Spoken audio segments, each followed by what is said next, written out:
Beyond the Veil, a short story by Brian Rathbone, creator of the World of Godsland fantasy series and author of The Dawning of Power.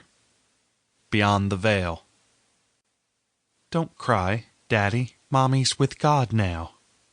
Those words, coming from Kendra, his then 5-year-old daughter, were among the only things that had kept Vincent Pels from falling into an abyss of hopeless despair. Losing Joan would have been enough, but knowing his own negligence had played a part in her death was more than he could bear. If only he'd put air in her tires. At times, only his love for his daughter kept him from giving up completely. Life without Joan seemed dark and cold. Kendra's ability to accept and cope with her mother's death left Vincent feeling ashamed and guilty.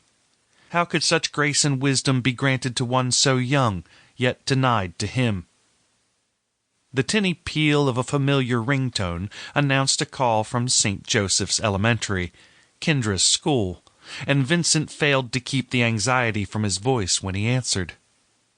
"Mr. Pels, there's a problem with Kendra," said the school nurse, who sounded uncertain and concerned. "She's complaining that the bad things won't leave her alone, and she's got scratches on her neck." "I'm on my way," Vincent said as he made a hasty U-turn.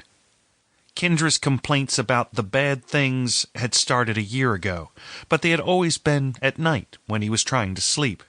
He had assumed they were little more than an excuse to sleep in his room, but his anxiety grew with each passing moment, and tears gathered in his eyes.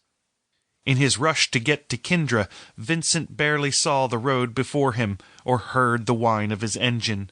Scenery flashed by in a blur, and only the high-pitched whistle of a crossing guard brought his attention back to the road.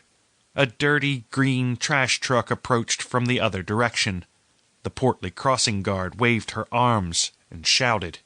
Over a bump that had never seemed so severe when doing the speed limit, Vincent's minivan momentarily left the ground, then landed hard, sending a shower of sparks into the air.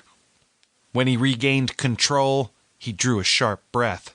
In the middle of his lane stood a little girl. She looked up at him. Deep brown eyes, swirled with hazel and gold, met his. He saw no fear in them, only sorrow and regret. Instinct took over. Vincent's right foot stabbed the brakes, and he yanked the wheel to the left. The squealing of his tires was accompanied by the wail of the trash truck's overlap. Sample complete. Ready to continue?